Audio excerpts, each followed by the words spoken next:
A print shop. Let's go back here. We'll go to slave.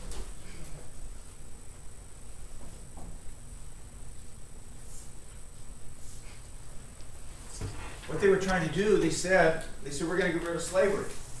Well, that was a nutty idea because 3/4 of the people in the world were enslaved. I mean, it's.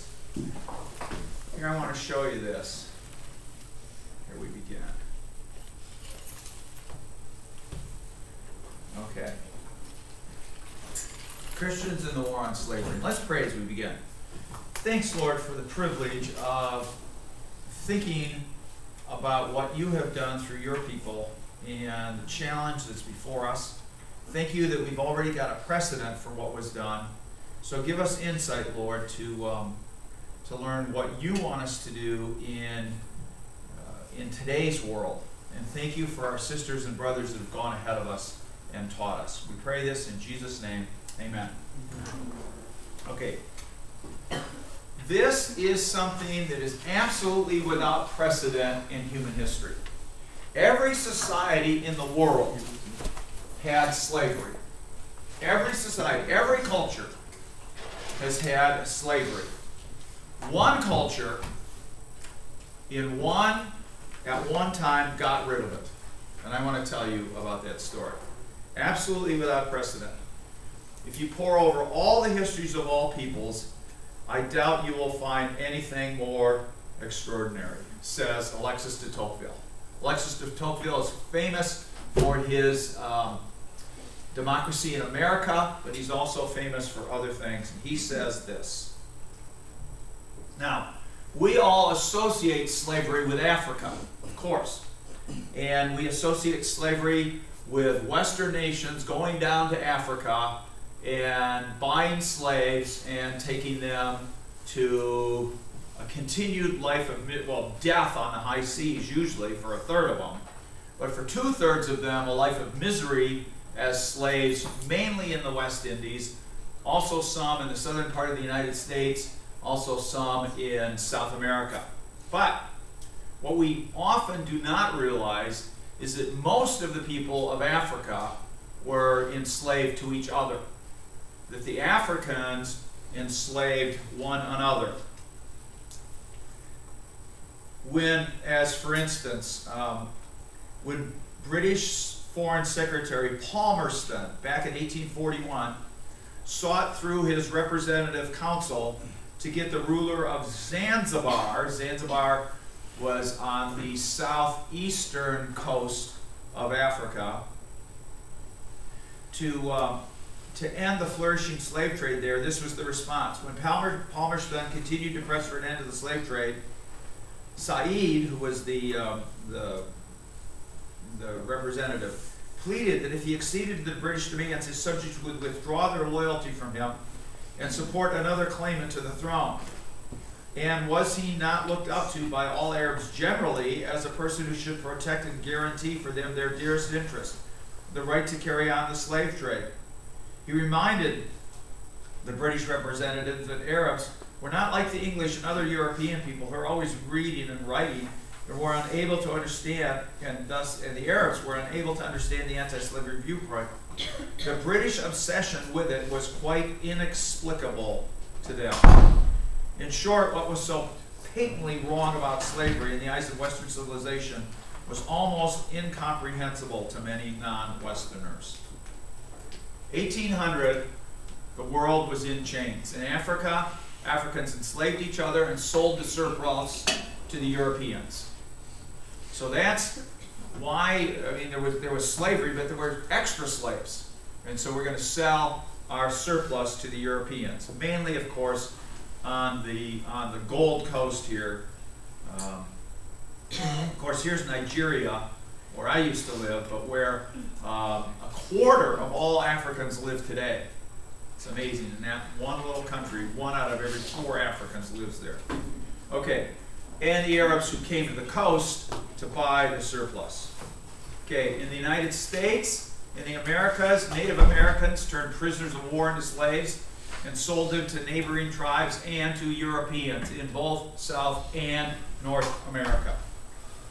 In the Middle East, the Muslim world, Arabs bought slaves on the East African coast and sold them throughout the Muslim world. They also did their best to capture Westerners, mainly women, and sell them as wives in the various harems throughout the Middle Eastern world. The Ottoman Empire, as I said, also kidnapped and enslaved Europeans, usually women, for the harems. South Asia. Farm workers were often enslaved, and other workers were peasants in debt bondage to the landlord. China was probably the largest slave market in the world. In Russia, the majority of the people were serfs who could be bought, sold. They weren't called slaves, but they were essentially slaves. They could be bought, sold, whipped, sent into the army at the will of their owners. They were tied to the land. If you owned the land, you owned the people who lived on it, and you could do anything you wanted with them. Thus, 3 out of every 4 people were in bondage in 1800. That is something almost nobody knows. I found out about it by reading Adam Hochschild's book called Bury the Chains. And that's a book that you would want to read. It's a fascinating book because the guy who writes it is not in sympathy with the evangelicals who ended slavery. He admits they are the ones who did it, but he says, well, they didn't do it for evangelical reasons. They did it for humanitarian reasons because they felt sorry and they felt sympathy for other people, but not because they were Christians. Okay, the story involves a lot of different people. One is this man, Olaudah Equiano. Olaudah Equiano was a slave in the Portuguese areas, and he managed to escape, and he wrote a book about it. And we're going to find out more about him. Grenville Sharp was an interesting fellow. Let me tell you a little bit about him. Grenville Sharp, and his dates are 1735 to 1813. He hated to lose. Once when a fellow apprentice made the Jehovah's Witness argument that Jesus was not fully God, Sharp taught himself Greek so he could explain how the use of the direct article in John 1:1 supports the doctrine of the Trinity. Later, when a Jewish apprentice questioned the whole of Christianity, he taught himself Hebrew so he could vindicate the messianic implications of the Old Testament. Since he never married, God's word was the one passion in his life. He sought to bring every area of his own life and also of his society into the obedience of God's word. Sharp's involvement in the fight against slavery began in 1765 when he was visiting the free medical clinic his brother William ran in London. Limping into the clinic came Jonathan Strong, a teenage slave whose master had brought him from Barbados to England. Losing his temper with the boy, the master had beaten him, hitting him on the head with a pistol until the gun had broken, and then abandoning him for dead in the London street. William Sharp began emergency treatment and then had Jonathan Strong admitted to a hospital. The brothers looked after Strong, and when he recovered 4 months later, found him a job in a pharmacy near the clinic. 2 years later, Strong's old master spotted him in the street. He was amazed to see his property, which he had written off as dead, in good health. So he arranged the sale of Strong to a Jamaican planter. Then he hired 2 men to kidnap him and had him put in jail until the next ship sailed for the West Indies.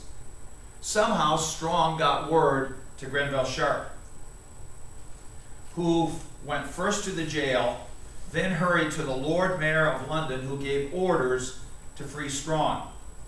When the ship's captain arrived to seize Strong, Sharp grabbed the captain by the arm and charged him with unlawful assault. The captain hastily withdrew, and from that point on, strong was a free man. Now, how does it come about that Grenville Sharp, who's an apprentice, who's basically a secretary, a writer, a person who handles correspondence in the war ministry, how would he know the Lord Mayor of London and just be able to get access to him and say, take action here? Well, what happened is Grenville Sharp was part of a really musical family. Those of you who have musical talents, you wonder how God's going to use them. Well, he used the musical talents of Grenville Sharp to help end slavery. And here's how he did it. Grenville Sharp's family was a musical family, and one of the things that people did in those days, because there was not good land transport, obviously roads were difficult to maintain, and just to pull heavy wagons by horses or oxen was very difficult. So the easy way to travel was by barge. And England had, at this time, had an extensive network of barges, of rivers and canals, so barge traffic could go. Well, what families would do is that they would live on a barge, and then they would be trained to produce music.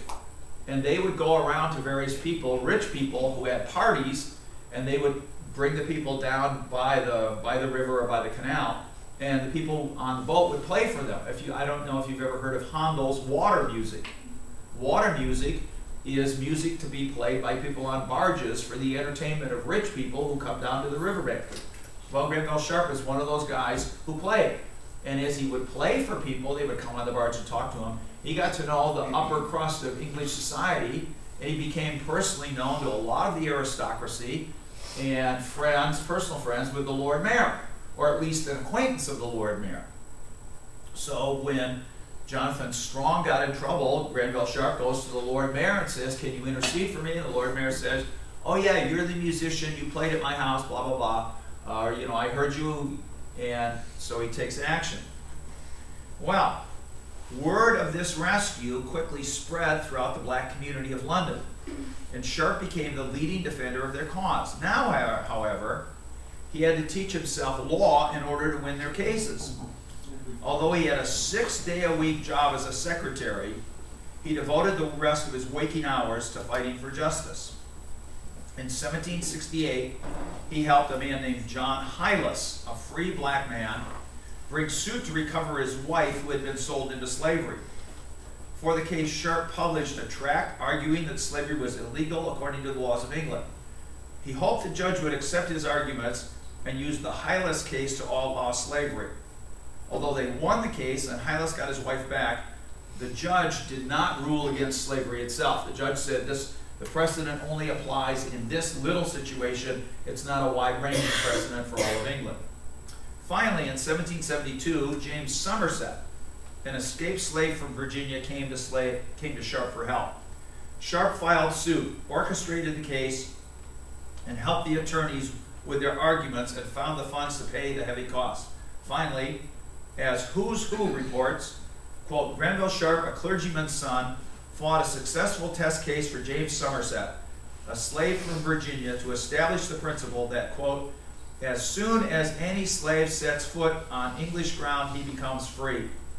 The judgment set free between 10,000 and 14,000 Negro slaves then held in England, unquote. Now, parentheses, the judge that heard this case and not only found for Hylas and got his wife back to him, but said this is a case that sets a precedent for all of England and that gets rid of all of slavery. The judge was James Manfield, also known as Lord Murray. Now, James Manfield is interesting because he was a little kid at a kind of what the English call public schools, we call private schools, but at a school, and when he was about 6 years old, the bigger kids used to pick on him. But there was a 9-year-old in the school who defended him. That 9-year-old happened to be known as Charles Wesley. And Charles Wesley defended James Mansfield, and they remained friends all their lives. The friendship began when he defended him against the big bullies and remained all their lives. Now, I would love to know, and I don't know if there's any way to know, that Mansfield, when he became a judge, if there was, I don't know about his religious life, and I haven't studied his biography, but it'd be a fascinating study to find out what Wesley's influence was on him. Did he become an evangelical Christian? Did he become a Methodist? I don't know. But it's interesting that the little boy that Charles Wesley defended in school grew up to be the judge. And here's what he said.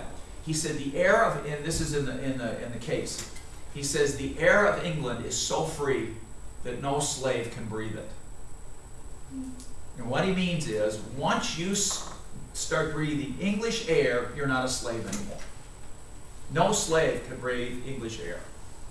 And so it set free all the slaves in England. Now, there were only about, at most, 15,000. I mean, that's 15,000 people whose lives were obviously changed. But the real problem with British slavery was the slave trade and was the West Indies.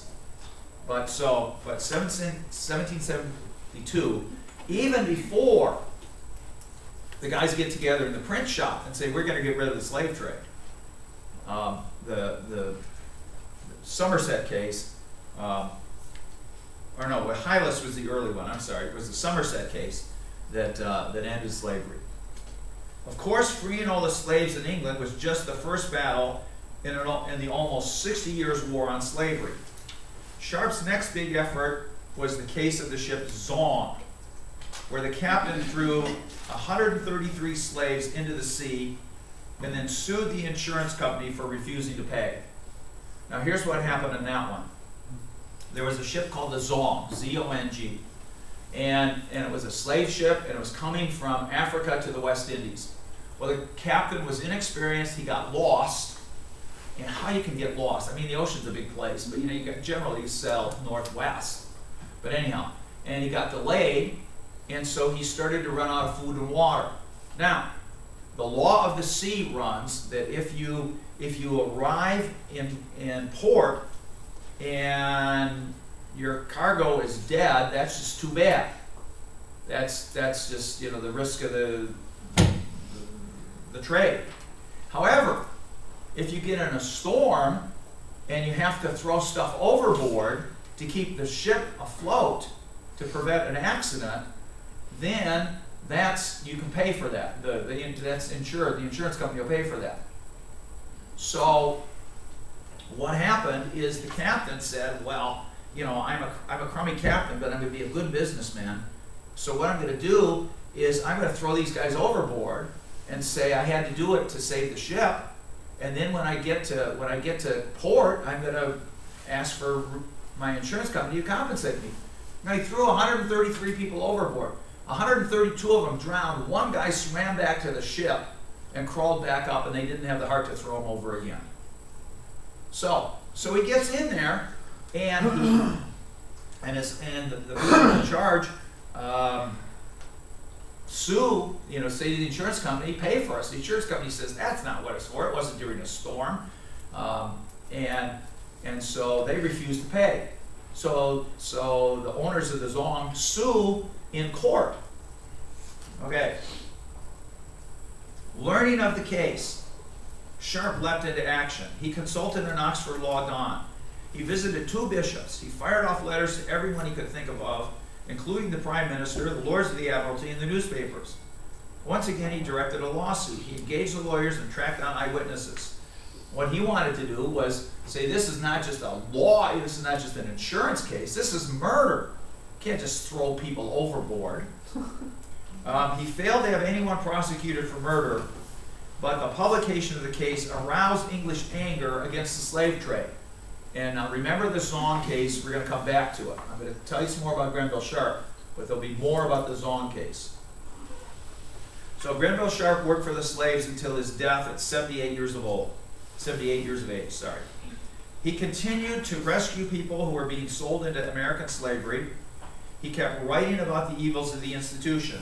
He promoted the Sierra Leone colony for resettlement of freed slaves. He drew up its constitution, even planned where the streets and churches would be located. He raised money to build its houses and recruited people to fill them. When they landed, they honored him by naming the settlement Granville Town. For many reasons, this colony failed, but Sharp continued to press on. Along with Wilberforce and Clarkston, you're going to hear about them later, he founded the Society for the Abolition of the Slave Trade. So 3 of the guys who were at that meeting that I told you about, the 12 guys in the print shop in 1788, Wilberforce, Clarkson, and Grenville Sharp, they founded a group to abolish the slave trade. Now, they had a fight about it, so should we have to get rid of slavery or just the slave trade? And people said, well, the slave trade. People said, no, get rid of slavery. People said, that's too hard, let's get rid of the slave trade first. So they had a fight about that, but they decided, okay, we'll get rid of the slave trade, then we'll fight about slavery. He vigorously protested that the group's ambitions were too small. He wanted the abolition of slavery himself, but he realized better to get something rather than nothing, so he compromised and said, let's get rid of the slave trade. Now, besides all his work on behalf of the slaves, Sharp felt called to attack injustice whenever it appeared. In 1775, when he found the weapons he had helped to ship were being used against the American colonists, he quit his job in the War Office. Penniless, he moved in with one brother, and his family supported him for the rest of his life. He tried to outlaw dueling. I mean, can you imagine a world where somebody gets mad at you, and the way you settle it is that each of you shoots at the other guy, and the one that kills the other guy wins? But dueling, even in the United States, dueling was the way that gentlemen solved their problems. So he tried to outlaw dueling. He worked to protect the Thames River from pollution, so he cared about environmentalism. He supported the reform of Parliament and advocated the ending of the draft. Whenever he saw a wrong, he tried to right it. Grenville Sharp hated to lose. What an interest. When you get to heaven, make sure you sit down with him. I mean, he's a fascinating guy. I mean, yes, spend 10,000 years with Jesus. Good. Then after that, go sit down and talk to Grenville Sharp. All right. Here's John Newton. Amazing grace, how sweet the sound. You know what? Anybody know what was John Newton's background? Slave trader. He was a slave trader. Right. He started out as a ship. I mean, his dad was involved in shipping. He got him a good position. He deserted. He got caught. He got pressed into, he went for being like a midshipman and being an officer, but he deserted. So then he gets made a ABS, able-bodied seaman, and then gets put on a British Navy ship and sent around the world, where he's going to come back like in 5 years. Well, he hated that so much, and he was so terrible at it that the captain of the ship traded him for some merchants on another ship. So he got out of the British Navy and just worked as a regular sailor. Eventually worked his way up and became worked on a slave boat, and then became a master of his own boat. And even after he became a Christian, he made 5 slaving trips. Even though he had given his life to Jesus, now he stopped raping the slaves after he got saved, but he still kept selling. And somehow it didn't occur to him that kidnapping people and dragging them across the Atlantic and selling them into a life of misery, that maybe that's not what Jesus wants you to do. Part of the irony of this is that the first slave ship that the English ever sent was sent by Queen Elizabeth, and it was named the Jesus. The HMS, Her Majesty's ship, Jesus. So you say to a guy on the African West Coast, do you know about Jesus? Oh yeah, I know about Jesus. That's the name of a slave ship. Okay. But so anyhow, John Newton then comes to Christ, and sanctification starts to work in his life, and he starts realizing that slavery is a really bad thing. And so he begins to work. He becomes the vicar, and a number of people in the anti-slavery movement come and are part of his church and live in his community, and he starts working with them. He writes a book about slavery. See, one of the main problems about slavery, if you're English, is where does slavery happen? It happens on the high seas, and it happens way, see the map behind you? You got the world map there, and there's England. And England, way up in the north, it's got at most 15,000 slaves, and since 1772, they've all been free. But the real problem is that the ships sail down the coast to North Africa, to Nigeria there, or the bulge of Africa, and that's where they pick up their slaves, and they take them over to the West Indies, where you can see on the map, and then they get, you know, the famous triangular trade. And so England is shipping goods. England is getting molasses back and then shipping goods down. And they're never really part of the human traffic, because the human traffic is on the bottom of that triangle. So unless you're making a lot of money from the slave trade, you have no idea that it's going on. It's kind of like abortion in America. I mean, abortion clinics are not on every corner like gas stations saying, you know, with a price, you know, instead of saying $3.85 per gallon for gas, you know, $385 to kill your baby. I mean, they don't do that. They don't want people to know. Now, you know, they're in the phone books and they advertise. And people who want to kill their babies can find out about them. And they're in the schools through Planned Parenthood. As Planned Parenthood goes in, and Planned Parenthood, Planned Parenthood works, I mean, they not only, you know, promote babies being born out of wedlock, but they also then make a lot of money killing those babies. And, you know, so the sex education that they do that promotes children being conceived by single girls, and then when they kill the babies, they make a lot of money that way. So, you know, but unless you're in high school, you forget that. And and a lot of people don't understand and this isn't in every high school that Planned Parenthood works in this kind of cahoots. So they do their best in the slave trade. They did their best to hide it. And so the only people who knew about it were the people who were making money from it. Well, Newton had known about it, and then he said, here's what happened. So you got people like Equiano, who has been a slave, he writes about it. And then you get Newton, who's on the other side, and he writes about it. And then he tells people what's going on. So he was very, very helpful this way. Then here's a guy, Thomas Clarkston. Now, everybody knows about Newton, and everybody knows you know, about Wilberforce. But I did some research, and I wrote these two little, you know, when I read you, I'm going to read you about Clarkston and read you about Granville Sharp. I did these little vignettes about them. So let me tell you about Thomas Clarkston. Clarkston, and his dates are 1760 to 1846. So he lived a long time. He lived through the whole fight. He began his 50-year war on slavery because of an assigned essay. Now, Granville Sharp gets involved because of his brother being a doctor and because he's a musician. And then God uses that to enable him to do. Thomas Clarkston because of an assigned essay. Now, I'm a teacher. Wouldn't it be cool if I gave a research paper and one of you, because of the research paper, was able to get rid of the slave trade, or was able to and the exploitation of mine workers in Tanzania, or you know, or some other. I mean, there are lots of different things in the world that are wrong. But an assigned essay. He was a graduate student at Cambridge. He was preparing for the ministry. He set his sights on winning the prestigious Master's Latin Essay Award.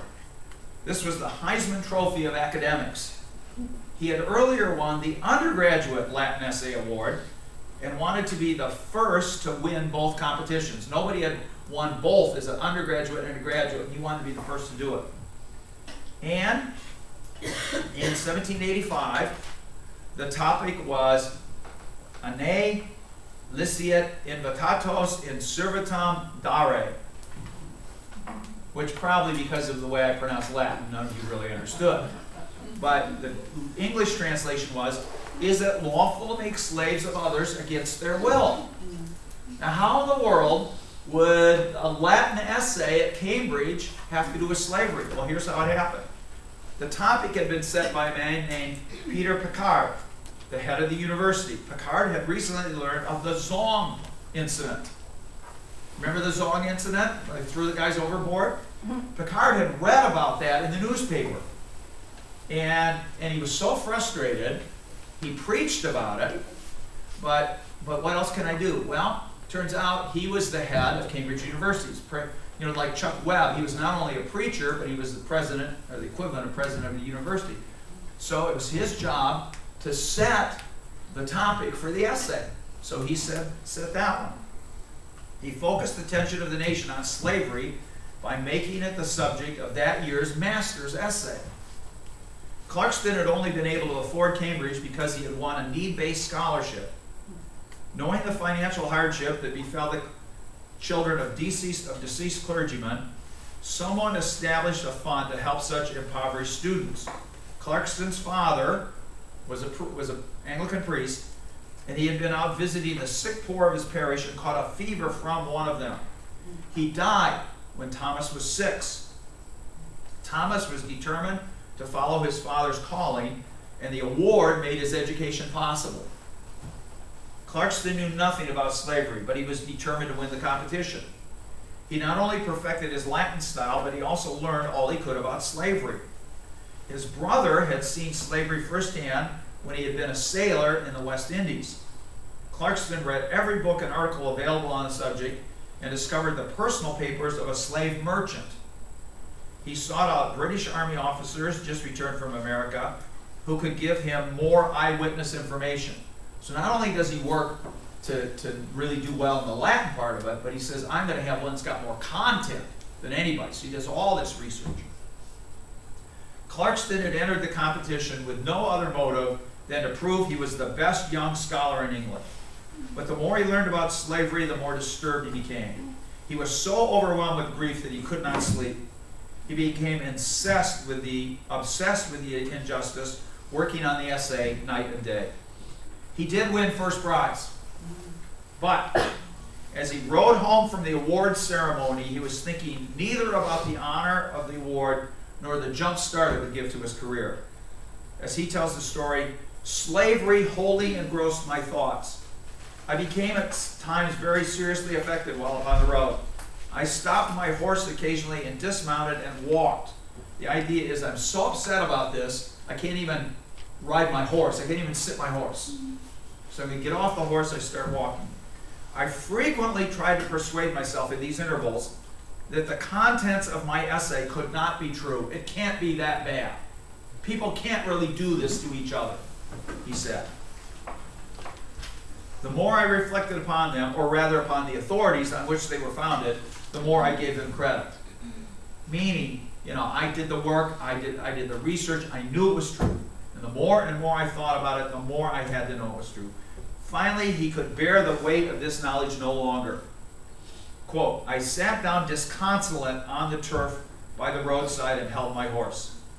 Here a thought came into my mind, that if the contents of this essay were true, it was time some person should see these calamities to their end.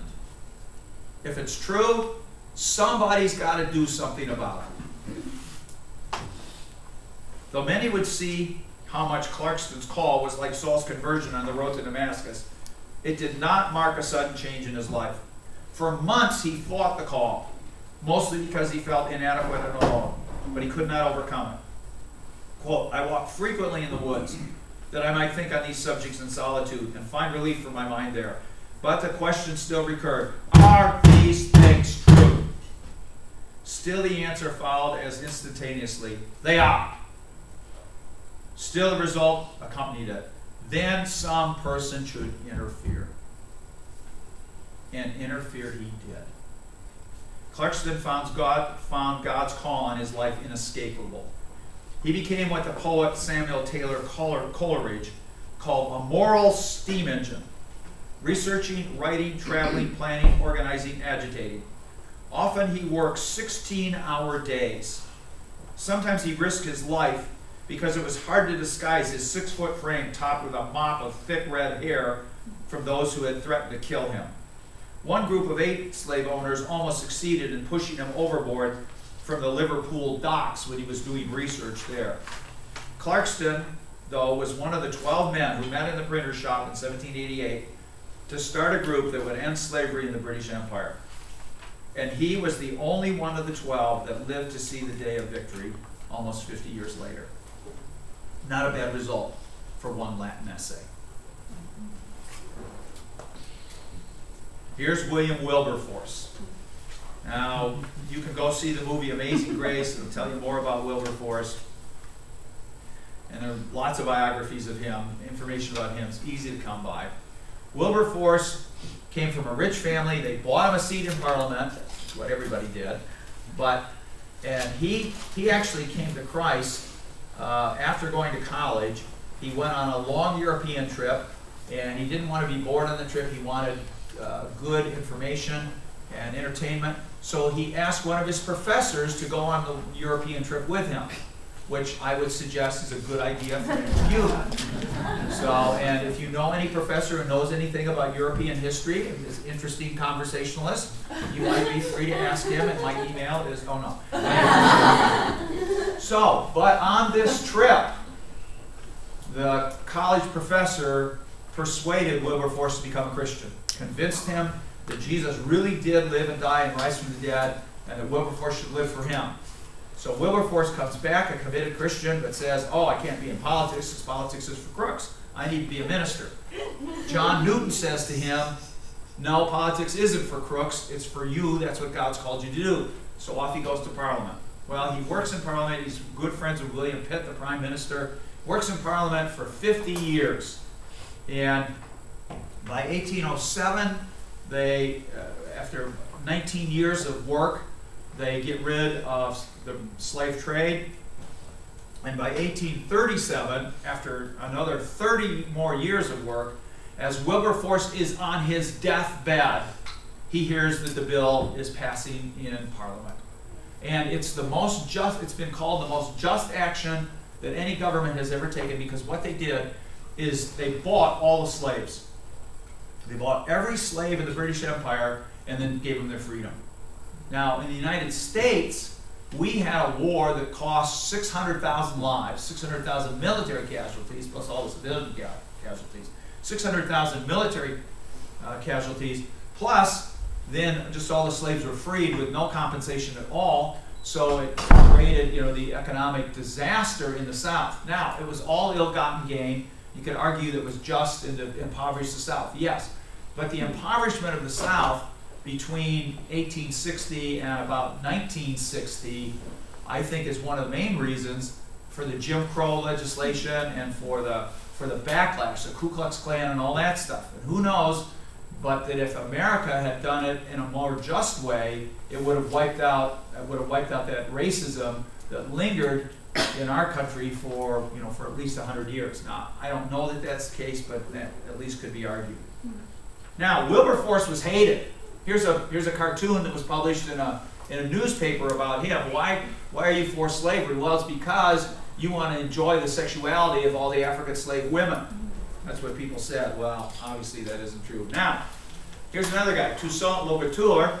Toussaint Louverture headed a slave rebellion in Haiti and against the French government. And the British were scared by this. The British thought, one of the factors that they wanted to free the slaves was they were afraid that if they didn't free the slaves would get together, as they had done in Haiti, and kill all the slave owners and take over the government. And so Toussaint Louverture, he led the slaves to do that in Haiti, and that was a factor that scared. Even if people didn't do it for the right reason, they did it for the wrong reason. And one of the wrong reasons was that they were scared of massacres. So, and then I talked about the Zong, the ship with 440 slaves, the inexperienced captain, his name was Luke Collingwood, but I don't know that matters, that won't be on the exam.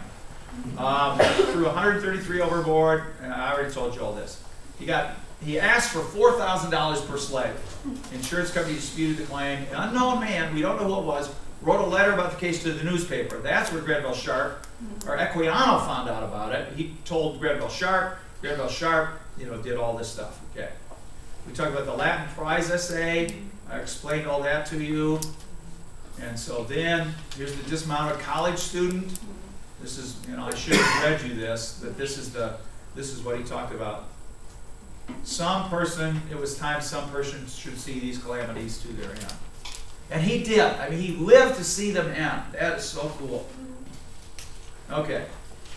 Are these things true? They are. All right. Now the meeting in the print shop.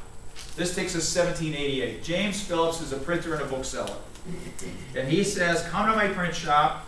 He introduced Clarkston to the Quakers, to Equiano, and to Sharp. They all knew each other, and a bunch of Quakers were involved. Quakers had early been involved against slavery. And May 22nd, 1787. I said it was 1788. I was wrong. I made a mistake. 1787. 2 George Yard in London. There's a little plaque there today. They meet and resolve that slavery is impolitic and unjust. Well, at least. 50 years later, only Clarkston was alive, but slavery was dead. Okay, what they did the most amazing campaign that's ever been done because it was a Democratic campaign, and they worked out, except for robocalling and television advertising, they worked out almost all the techniques that people use today in politics. Boycotts, petitions, public meetings, selling junk. They had a logo. The logo was, this man, am I not a man and a brother? And then they made medallions and they sold them. Even Josiah Wedgwood, the great pottery maker, got involved. He was very much for the case, very much against slavery. So what he would do is in his pottery factories, they would make pottery that had this logo on it, and they would sell it to people, and then give the proceeds to the anti-slave trade, the anti-slave movement. They used publicity like this. Here, Wilberforce, somebody had to sneak onto a slave ship. Maybe John Newton tells them this. Here's pictures of how the people were packed on the ship. Wilberforce even had a boat made, a model boat made to hand around in common so people could see how bad it was. Okay, now why does it end there? Okay. All right, that's a fault. I'm sorry, I apologize. Okay, but here's what I want to tell you. Just in closing, let me explain this to you. What did it take? It took a team, from Equiano all the way to Wilberforce to the thousands of people that got involved. So, okay, you got to imagine. Okay, I write team on the board. Okay, it took a team of people, all kinds of different gifts. Peter Picard, what can he do about it? Well, he says, let's do the Latin essay. So it took a team, all different gifts, all different levels of involvement. It also took time. And there were great times of discouragement. In 1791, during one of the low points, John Wesley writes a letter. John Wesley, who had written a book against slavery, writes a letter to Wilberforce and says, go on, keep fighting, don't give up. And Wilberforce, every 2 years, would introduce a bill in Commons to get rid of slavery. But it also took tenacity, but it also took theology. And the reason I say theology is because almost everybody in the Western world was against slavery. Thomas Jefferson was against slavery. Thomas Jefferson said slavery was a terrible thing, but Thomas Jefferson owned slaves. And Thomas Jefferson wanted to get rid of slavery, and he put it in his will that when he died, the slaves would be free. Well, guess what happened? Thomas Jefferson couldn't restrain his book buying habits, so when Thomas Jefferson died, he was deeply in debt, and so instead of letting his slaves go free, they were all sold to pay off his debts. See, because Thomas Jefferson just said slavery is impolitic. Slavery is not a good thing. George Washington wanted to get rid of slavery. He said the sure but imperceptible abolition of slavery. Well, Wilberforce didn't say it wasn't sure but imperceptible.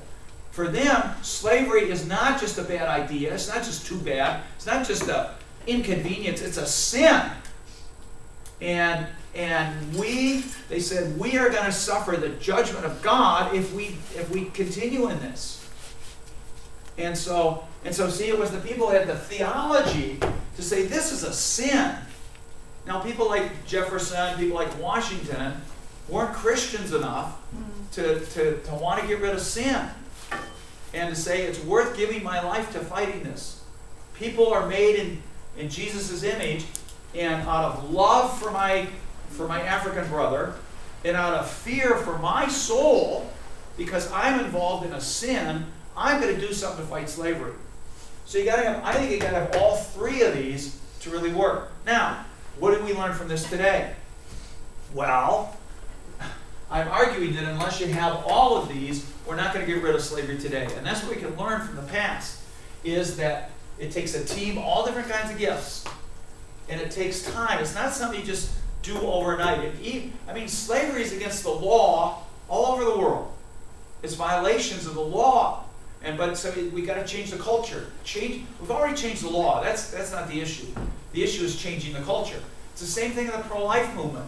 Even if we had a president and a Congress who said, okay, when it says in the Declaration that everybody has a right to life, liberty, the pursuit of happiness, and that killing babies kind of takes away their right to life, if anybody said that, okay, fine, we get the law changed, but the culture has got to be changed. And they have to go together. And so we've got the law on our side. We don't have to change the law on slavery, but you've got to change the culture. And then also the theology, not just, oh, it's too bad, I'm sorry about those poor people over there, we've got to, let's give our spare change. But this is a sin, this is wrong, these are people Jesus died for, and God will judge us if we don't do what He has called us to do, to obey Him to end slavery. Amen. Okay, questions or comments? So I think I'm supposed to let you out like a minute ago. So, because you got to go to other places, but most of the places are within this building. Okay, so if you want to go. And yeah, I please. just wondered if you could recommend a good book about Venerable Sharp. Well, yeah, there's one called Though the Heavens May Fall, and it's about the Somerset case. Okay. And that's a really good one. Another really good one is that Adam Hochschild. And the thing that's so funny about the Adam Hochschild one is that he doesn't like these people, but he has to admit they did a great thing.